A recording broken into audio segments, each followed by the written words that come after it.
You are listening to The World As I See It podcast. As I See It podcast. As I See It podcast. As I See It podcast. As I See It podcast. Hello, everyone, and welcome back to The World As I See It podcast.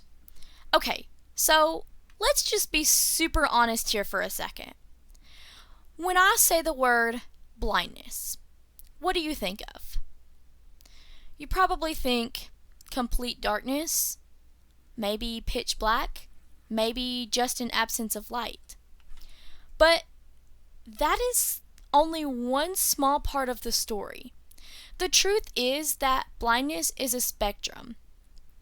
And for the past 16 episodes of this podcast, I have talked about my perspective and my experience as a blind person. But my experience, it's just one piece of this huge puzzle. The reality is that if you asked 10 people who are blind what they would see, you would get 10 different answers. For the next 4 weeks, we are dedicating this show to shattering the assumption that blindness is all darkness. This is a special mini-series where we will explore the spectrum of vision loss. We're going to be breaking down the science and the daily life impacts of the most common eye conditions.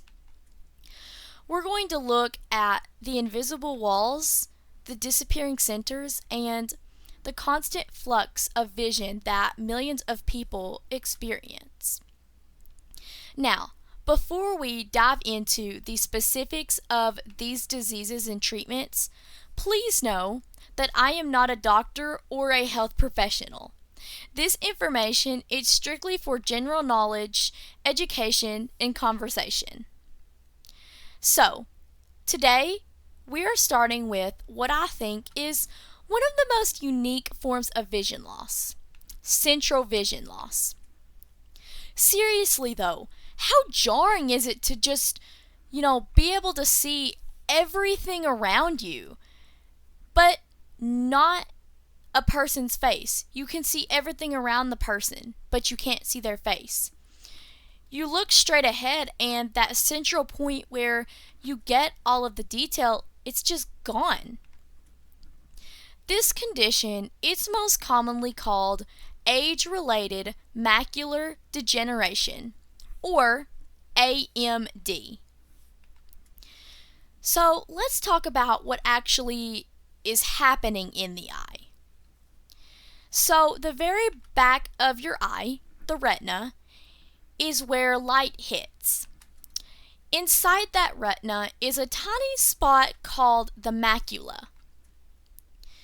You can think of the macula as a bullseye. So it's responsible for all of the sharp, detailed vision that you need to read a text, recognize a smile, or see color clearly. So AMD, it's a disease that damages those light-sensitive cells in the macula. So the big question is, what actually causes this? While the risk increases over time, the real cause is a breakdown of cells in the retina. So it's mainly caused by genetic factors. It often runs in families, which makes the macula vulnerable. Over time, this genetic vulnerability allows waste material to build up under the macula, and this buildup is what damages the cells and starts the loss of the central vision. And when those damaged cells stop working, the brain stops receiving detailed information from the middle of your sight. So it's a very targeted kind of loss. It also happens with age. I think that it causes vision loss in people over 50 if, it's genetic and runs in the family. Now, because vision loss isn't simple, there are two main forms of AMD, and this is why people's experiences are so different. So the first is dry AMD. So this is the most common one, and this happens when the macula, it slowly thins out, and so the tiny yellow deposits called drusen, they start to build up underneath. But the key difference here is the speed. Because the cells are gradually wearing down, vision loss, it's usually slow and progressive. A person, they might notice a blur getting worse over months or years. But then there's something called wet AMD. This is the serious one, and it's a total game changer. So this happens when abnormal, fragile blood vessels, they actually grow and they leak blood or fluid under the macula. And the key difference here, it's distortion. So this fluid, it causes the straight lines that you look at to appear suddenly wavy or distorted. And so vision loss, it's much more sudden and severe. Now, what is macular degeneration like? Think of it like this. This is the best way that I can think of to describe it. So someone who has AMD, they're looking through what feels like perfectly clean glasses, but there's this permanent opaque smudge right in the middle of each lens. So they can see the edges of the room perfectly, so walking around, it's actually fine.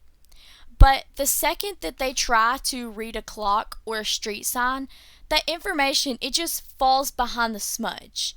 Basically, the numbers, they're just gone. And here's, the visual part of it. Even when the center is gone, most people with AMD, they retain their peripheral vision and the ability to detect light and shadows. So this residual vision is what they use to navigate. And this is a crucial distinction from total darkness. The social fallout is huge though, because we all look in each other's eyes when we talk, right? But if that central focus is a smudge, the person with AMD is forced to look around you, at your shoulder or your ear, just to catch, your outline. They have to use their working peripheral vision so that they can gather information.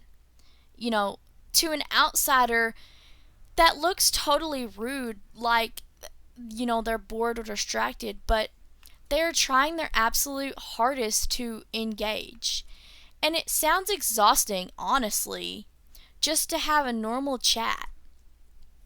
Even though I rely entirely on sound and tone, I can appreciate that these are fundamental different experiences, of adapting to a missing sense. This slow progression can be terrifying because the person knows what they're losing over time. Now, on the treatment side. So here's what the doctors are working on.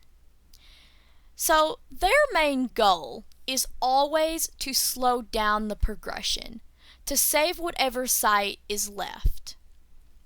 So for the more severe wet AMD, the main treatments involve medication, and that's often given through injections into the eye to stop the leaking blood vessels, which to me kind of sounds intense. For the dry AMD, it's usually a specific vitamin and mineral supplement. And these treatments are a huge deal because they give people hope and a chance to plan their lives. Understanding AMD, it helps us realize that blindness isn't just a flip of a switch. It's a spectrum, and for someone with central loss, the detail is gone, but the frame, it's intact. And these independence lines in adapting to that specific visual reality. And I also do want to mention that blindness doesn't always happen at birth. So, next time, we're going to be flipping the script to talk about the opposite, peripheral vision loss, seeing the center clearly, but losing the sides.